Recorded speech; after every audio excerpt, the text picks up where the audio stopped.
Marvin, it's been about 48 hours roughly since, USC. I don't know. I could say they took Michigan, they pushed them, they shoved them, they took them behind the Trojan woodshed, and then they blew them out 31-13.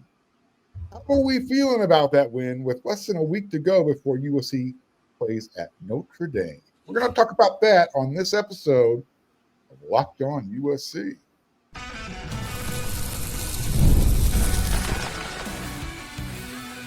You are Locked On USC, your daily podcast on the USC Trojans, part of the Locked On Podcast Network, your team every day.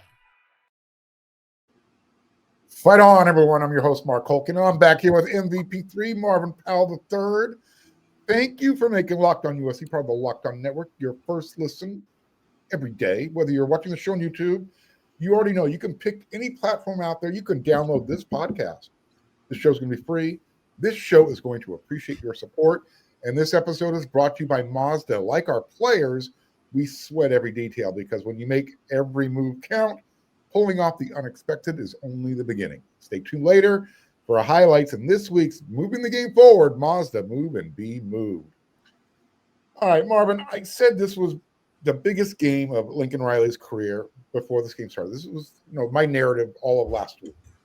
When you were on the show, when I was doing the show by myself, when I had other guests, whatever, I kept asking the question, why is this Coach Riley's most important career? I mean, USC, they needed to prove it once and for all. Coach Riley he had to be able to put a team on the field that knew how to bully the opponent. You had the sold-out Coliseum, recruits galore, a chance to shut up all the naysayers, keep the playoff hopes alive. I mean, holy hell. Did USC and Lincoln Riley deliver or what? Absolutely, without question. Listen, at this point now, USC fans realize that when Lincoln Riley came in with all the hype, the playoff appearances and, the quarterback success he had at Oklahoma, when he came in here, USC's program really was not set up the way it needs to be to compete for a national title. Whether we're talking about facilities, whether we're talking about the coaching staff, or we're talking about, as we get into the NIL, we were behind, and we realized that. This is his fourth year. And in 4 years, Jen Cohen has done a phenomenal job of supporting the football staff, our program, and giving us what we need. Now, with that said, we're not quite there yet, but after 4 years, we've needed to see something. And playing Michigan, a team who's been to the playoffs, multiple years, who won a national title a couple years ago, a team who nationally is recruiting, a team who's been there, who's there and is considered elite. We needed to have a win against that type of program where there's a lot of hype and there's still a lot of questions about our toughness. We needed that win, and we did it in dramatic fashion. We were, without question, the more physical team. We were the more aggressive team. We were the smart team. And what we saw and why it was Lincoln's most important game is because coming off this horrible loss against Illinois, there were a lot of questions. Is it the food poisoning? Is it because we didn't have our best player on defense and maybe our best player on offense in Jacoby? Is it the time travel? It was all this stuff. We didn't know what was really going on. And we said, we'll give him 2 weeks with his all-star staff to prepare and put together a game plan to see what we got, to see what we really have, and he did that. And they did it in dramatic fashion. And we looked amazing. We looked like a team who should be ranked. We looked like the team that I thought we were going to be going into the season. And that's who we are. And that's what we showed. And that's what we did. And at this point, for everybody who was jumping down Lincoln Riley's throat, and wondering, what's really going on, I think he answered that question in this game. In this single game, coming off of a season where, in the middle of a season where, we put up big numbers, and we want to know, are these numbers real? Is this offense really real? Big numbers on defense. Is the defense real? We showed up offense, defense, a phenomenal game for Lincoln Riley, his biggest win. And kudos to him and his staff for showing USC football fans exactly what to expect moving forward. Yeah, they came out ready. They came out prepared. They looked ready to play. They had a few mistakes, stuff they still have to clean up. Every team goes through that on a weekly basis. Right. But as you mentioned, they dominated this game on both sides of the line of scrimmage. No penalties on defense. I'm sorry, no penalties on defense. I mean, I don't know if people really have fully grasped what they did on offense. You were missing your starting left tackle. You're missing your starting center.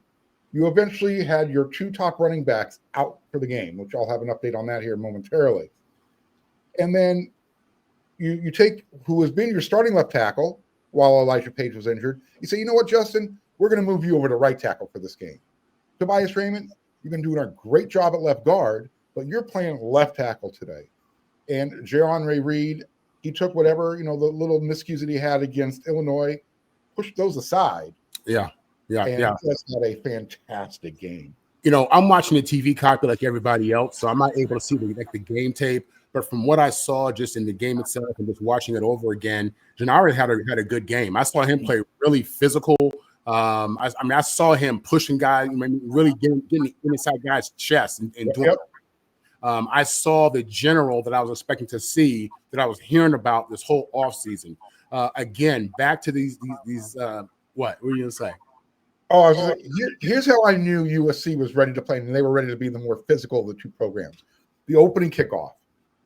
So King Miller, he takes it a yard deep in the end zone, and he ran it back to the 25. But that wasn't what impressed me. Number one, I don't think he should have been taking it a yard deep. Usually that's fair catch, take it at the 25. But the way he finished the run, it was on the USC sideline. He lowered his shoulder. He decleated the tackler. And I was like, all right, Lincoln Riley has his team ready to play today, right now.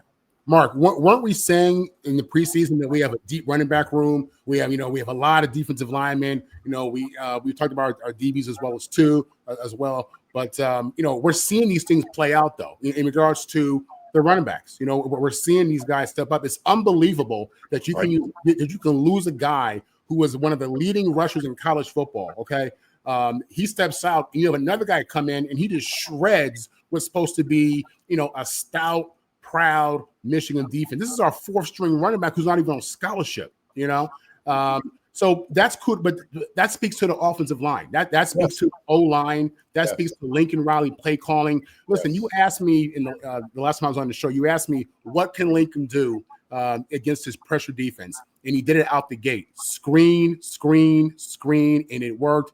I mean, again, why was this Lincoln Riley's game? Because in the biggest game, he showed us why he's probably the best offensive play caller in college football. And in this game, we saw his quarterback project, his real quarterback project, who is Jaden Maava. Not Caleb was the number one player in the country. He was the biggest player. Lincoln did a great job with him.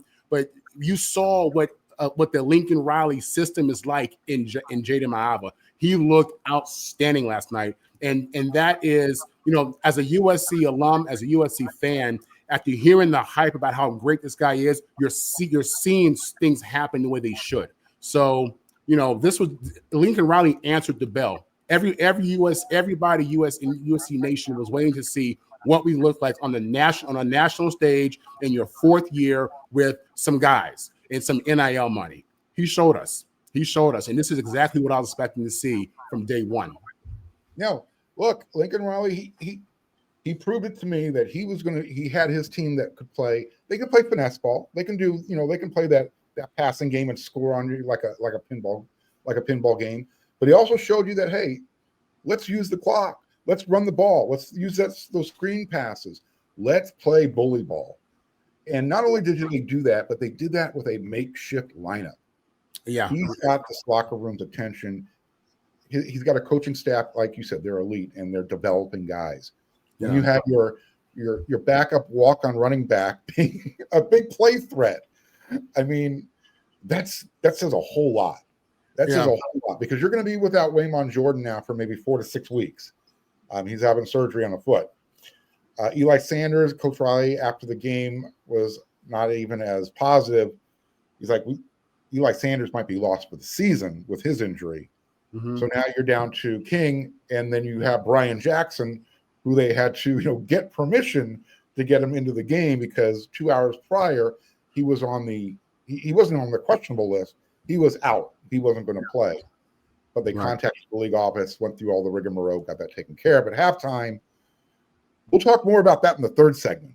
Yeah, and the last point, as we talk about all these changes on the O-line and having to go into the fourth and fifth running back, let's not forget about our young offensive line coach, who probably now needs to be considered one of the better young O-line coaches in the country, and Josh Henson. What he's been able to do with that O-line back, listen, to lose your center is a big deal. It's a huge deal. Then we lose your left tackle. It's like the quarterback of the offensive line. He makes the calls. He sets the offensive line. It's huge, So we have another guy come in there who played not so well the last game. Listen, Josh Henson right now has to be considered one of the best O-line coaches in the country. He's done a phenomenal job. He's a huge reason why we're having success on offense. But it happens. Look, I say it all the time. I get confused. It's right now. It's Zach Hanson, Josh Henson. He's now at Purdue. Just want to make sure we make sure Zach Hanson gets his flowers. But you were right. I'm sorry, Zach. No. Trust me, Henson, it all goes. It's all the same. But to your point, yes, absolutely. I mean, Josh Henson recruited these guys, except for J. Henry Reed. This is Josh Henson's recruiting class. Right. Zach Hanson said, "Thank you for what you left me in the pantry. Right. Watch what I can do with these guys." Yeah, I meant Zach. Yeah, give him his props. Absolutely. So, we're focusing right now on the offensive line. We'll talk much more about the defense in the next segment, because they came to play. Mm-hmm. I mean, they looked like Michigan's defensive line from last year. And I'll tell you why coming up in the next segment.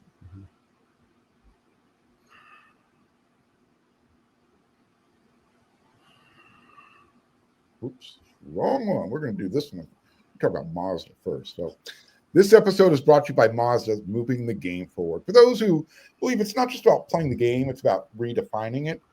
There are moments that do more than put points on the board. They move the crowds. They move the culture. They keep moving the game forward. This week's moment is about coordinating a king. Running back, King Miller. He took on the Michigan defense. It was third down, 26. USC's deep in their own territory. And what did he do? He sped off for a 49-yard gain, and eventually he scored a touchdown a couple plays later. King Miller, give this young man a scholarship because he's special. And he also outrushed Michigan all by himself.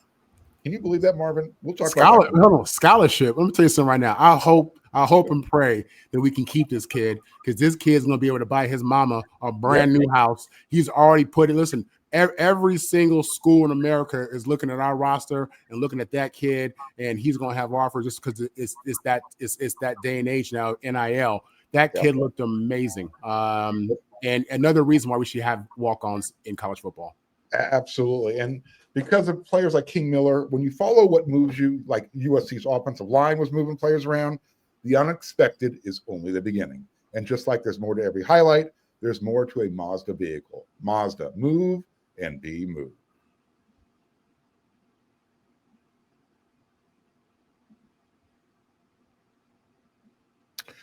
All right, MVP. So we talked about it all last week. The team that wins in the trenches is going to win the game. Well, that played out exactly how we talked about it. USC dominated both lines of scrimmage. The O-line, we talked about what they did in the first segment.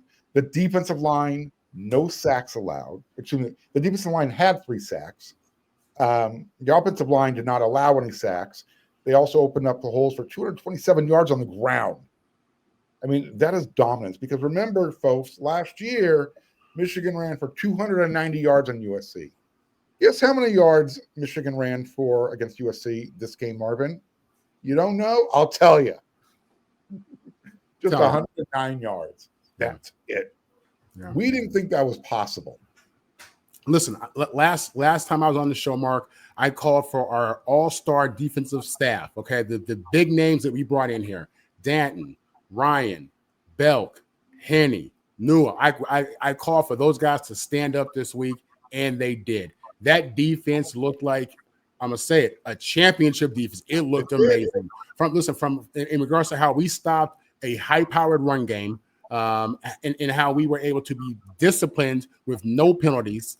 Listen, we wanted our guys to get coached up. We asked, do we have the coaches to who are great enough to pull out greatness in these players? And we do. So again, let's go back to Lincoln Riley and say, Lincoln, you did a great job hiring your staff. because when we were under pressure, when the pressure was on, when Michigan came to town talking about Michigan West, we showed up. We showed up and we showed out. You know, the question was, is USC really a Big Ten team? You know, are they tough enough? You know, are they built for the trenches? I tell you what, we've looked at that. We've looked at that question all year, and they've answered the bell with that. Listen, we look great in all of these games except for one. Again, we already discussed that situation.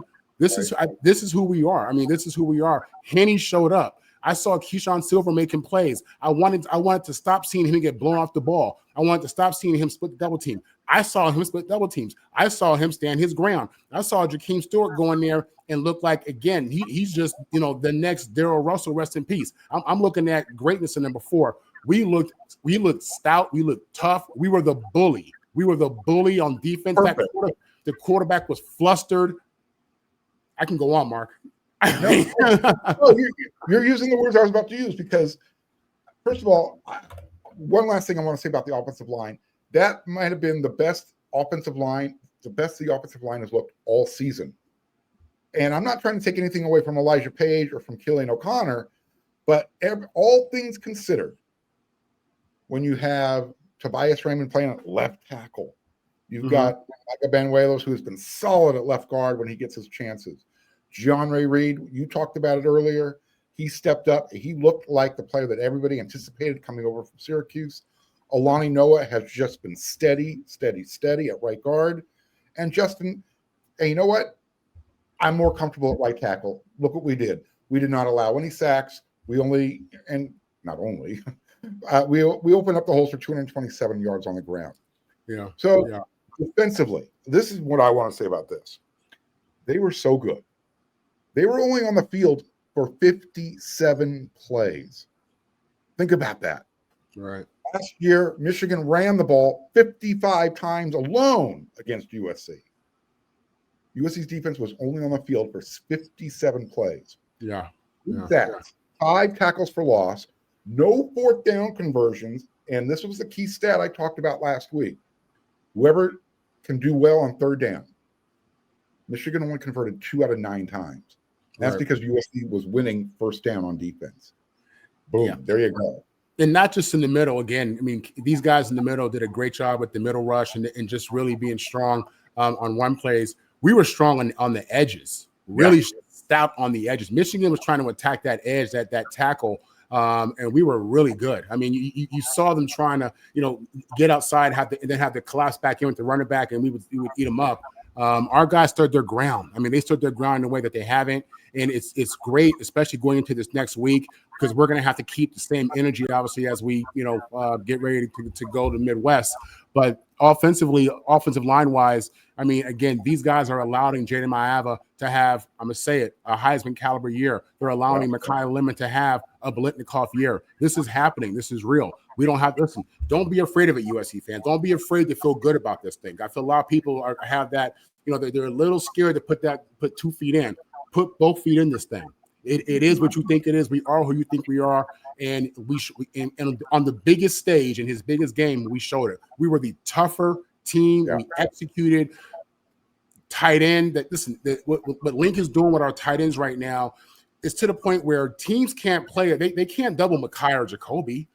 They can't. They have to play it straight up to a degree, because the tight ends are the middle of the field. The tight ends are killing safeties and linebackers, killing them. Forget a third receiver.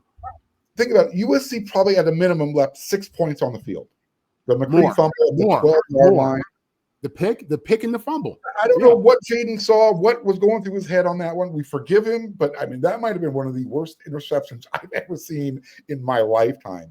But other than that, he completed 78% of his passes. 2 touchdowns.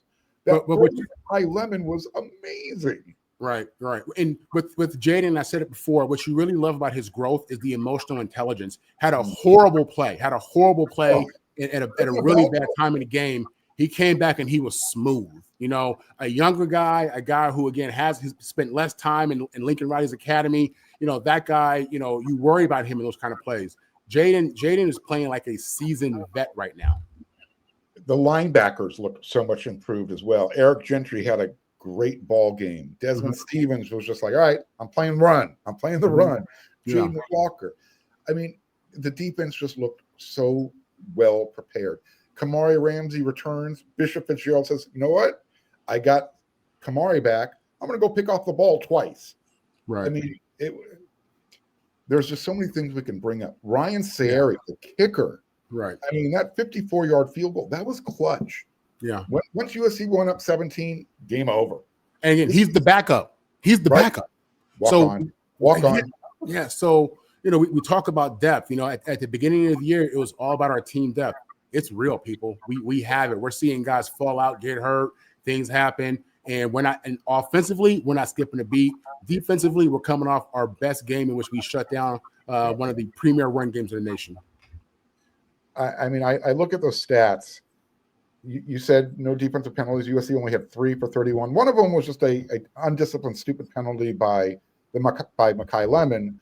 Right. But, that actually set up King Miller to do his thing. So you take the good with the bad. Absolutely. I mean, USC held Michigan to 316 yards total offense. Wow. And I get it. Yeah, Justice Haynes left the game with an injury. Hey, you hate to see it happen. USC lost their 2 starting running backs. Yeah. Well, listen, this kid was averaging 7.5 yards a carry, I think. And I think he had like 10 for 51, 5 yards a carry. My number going into the game said we had to keep him really at like 4.5. So in the first half, I thought we did okay. He's a slasher. He's good. That kid can run. He's tough. But it wasn't about him. Our D line beat their O line. Period. That's just what it came down to. And they didn't have anything on the outside to threaten us. Well, Marsh had a good game, but I mean, he's all they had. Yeah. So, I mean, USC literally flipped the script from last year. Michigan, they were averaging 3.5 yards per rushing attempt. USC 6.2. Mm-hmm. Mm-hmm. I mean, that's dominating the line of scrimmage. Period. Yeah. Story. USC's 5-1. They're now ranked number 20 in the AP poll. And guess what? Guess where they're playing next week, Marvin? Notre Dame. Yeah, that's it. We're heading to South Bend. We're going to talk about a little bit about that game, only from one angle. We're going to talk about, does USC have the running back depth right now necessary to go on the road and win at Notre Dame? That's coming up next.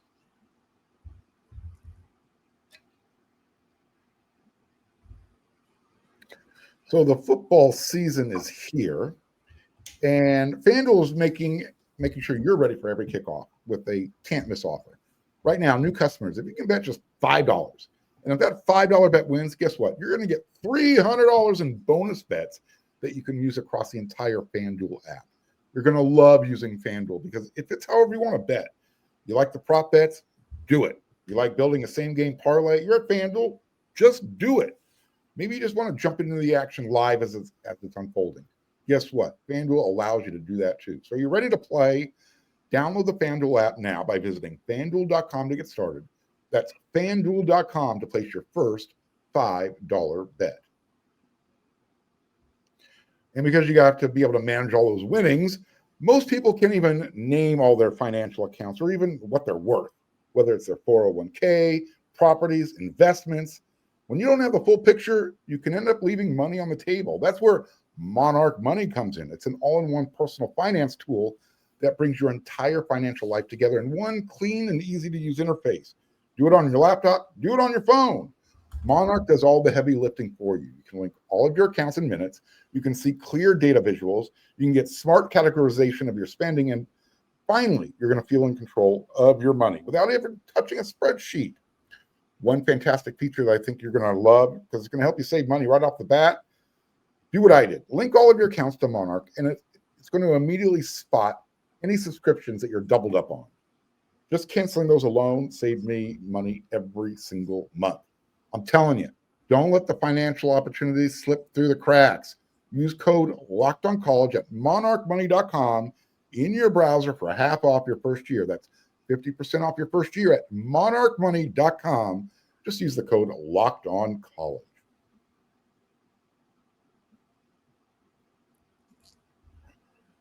All right, Marvin. So we've been talking about it a little bit. We got to talk about it now.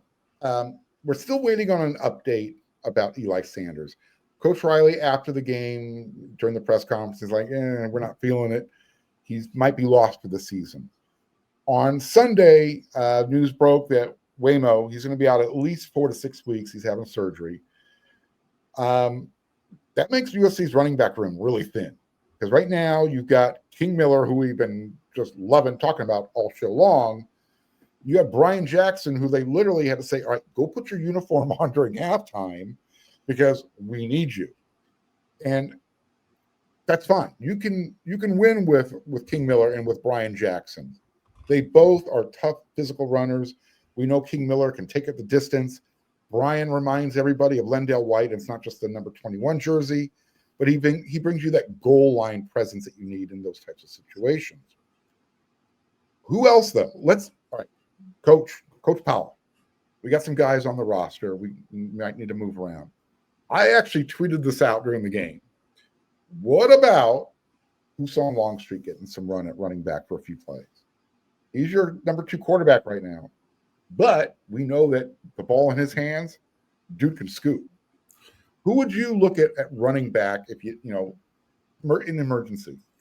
As crazy as it sounds, just because of the threat he is and what he does to a defense when he's on the outside, you look at Mekhi Lemon, and listen, I told you on one of the first shows, when he gets the ball, he runs like a power running back who's elusive. He reminds me of Ricky Williams with the ball, just and how strong he is and stout and great footwork, and he has speed and he can cut back. And I mean, he gives it to the defense. He doesn't save anything. He gives it to defense. I could totally see him. I could see Lincoln Riley scheming up plays where he's motioning to the backfield, because with 2 backs, and let's remember now, 21. Brian Jackson. We looked at him as one of the best running backs in the conference, if not the nation, coming into the season. That's how he was. That's how we looked at him. All right. So he's healthy now, and you call him a goal line back. I just saw him with a 40-yard touchdown run. He looked like Carl Lewis out there. So listen, having 2 premier running backs is a very good thing. Having just 2, and when you fall off, that's not good at all. So, I can see, but again, we're talking about arguably the greatest offensive play caller and schemer in college football. This is something that I think they're going to be prepared for. Lincoln Riley will find a way to use those tight ends as fullbacks as he's been doing. You'll probably see less sets of 2 running backs. You won't see the tailbacks in there together like you have in previous games. But this is something that is a challenge, but it's something that we absolutely can overcome. Yeah, the name Carson Tabarachi pops up. He's more of an H-back tight end for USC. But, they could use him in a similar type of role in the backfield, split set, whatever. Here's a player, and I know he's still recovering from his injury, but I said this back when he was like a freshman or a sophomore. Prophet Brown would be a fantastic running back. He played it in high school. He's got that ability. Right. Yeah. He'll be healthy enough to do that this year. I don't know. Mm-hmm. He had that hip injury earlier in the year. He's still, he's trying to come back from. Yeah. But right now, my concern is you're going into South Bend. You got to bring your run game. You're down 2 of your better running backs. We know that King Miller. We know that Brian Jackson can get it done. Brian Jackson was dealing with turf toe. That's one of those types of injuries that usually takes a full year to recover from anyways. USC is going to need to dial something up. You talked about Lincoln Riley, creative play calling. They're going to have to do something to keep that Notre Dame defense honest. Yeah, and Lincoln's really committed to the run this year. We've seen an evolved and a grown and a mature. We've seen him mature and really turn into the more balanced play caller, run versus pass. So listen, with that said, and running backs being down, my question has been, where are our other wide receivers at? Don't be surprised if this is a game where he lets Jaden air it out a little bit. I want to see us run the ball, but if we're down the running backs, we also have some skill at the receiver position, and I think we have some depth as well. Yeah, well, we're going to start taking a look at Notre Dame this week. Check out where USC has the advantage, where the Irish have an advantage, and ultimately by the end of the week, we're going to be talking about why USC is bringing home that Jules Shillelagh. Hopefully not for the last time, but this game could be the last in the rivalry for some time, unless they can get that all figured out. Which they better get it figured out, Marvin. Yeah, this is This is a hill I will die on. And I will get into Jen Cohen's face. And she's got a great face. I love her. The job she's done as USC's athletic director is second to no one right now. Mm-hmm. In fact, real quickly, before we get out of here, I was down on the field for the last 5-6 minutes of the game against Michigan, came down from the press box. Here comes Jen Cohen. She wasn't sprinting, but she made a beeline right at me, and we high-fived each other like, this is what it's all about. That I'm telling you, you watched it on TV. That Coliseum was electric, MVP. I mean, electric. Sold out. The crowd was into it, and they went home feeling pretty good. That's what USC football is all about. It felt like the Pete Carroll era, which wasn't that long ago. But Coach Riley says, hey, we need this. We want it. The players feed off of it. Start bringing it. So, yeah. Mark, it's great to be a Trojan. It's the bottom line. And all of a sudden, that UCLA game doesn't look so easy anymore. They're not 2-game winning streak. Who? We've got a fun second half of the season coming up. We got Notre Dame this week. They come home, take a bye week. They fly out to Nebraska. They come home. I think they take on Northwestern, who just got Penn State's head coach fired. Yeah. And, you got Iowa, and you got Oregon and UCLA. It's going to be a fun second half of the season. A lot of football, a lot of real teams left. And everything's still out there for USC. Yeah. I mean, it's still out there. This whole thing's up for grabs. For anybody with one loss, or a good 2 losses, this whole thing is still up for grabs. It really is. It's wide open in college football this year. The most impressive team I've seen so far, and I got to start tipping my hat a little bit to Indiana, but right now, Ohio State, they got a defense that is for real. It is legit. Yeah, Ohio State. Illinois. I was like, oh, wow. Indiana is for real, too. You're right. Indiana's real. And the Miami Hurricanes are on my radar as well. Well, that's down there in your neck of the woods. Keep an eye on Georgia as well. See what is Georgia Tech for real? I believe so. I think that coach is real. So I do. Their coach is maybe Penn State's got an eye on their next head coach. Maybe we'll see. Yeah. All right. That's it for this episode of Locked On USC. We will be back again tomorrow with another episode. Marvin will be back again this week. We got a lot to talk about. It's Notre Dame week. What do we say? Beat the Irish. Till that next episode, everyone. You know what to do. Fight on.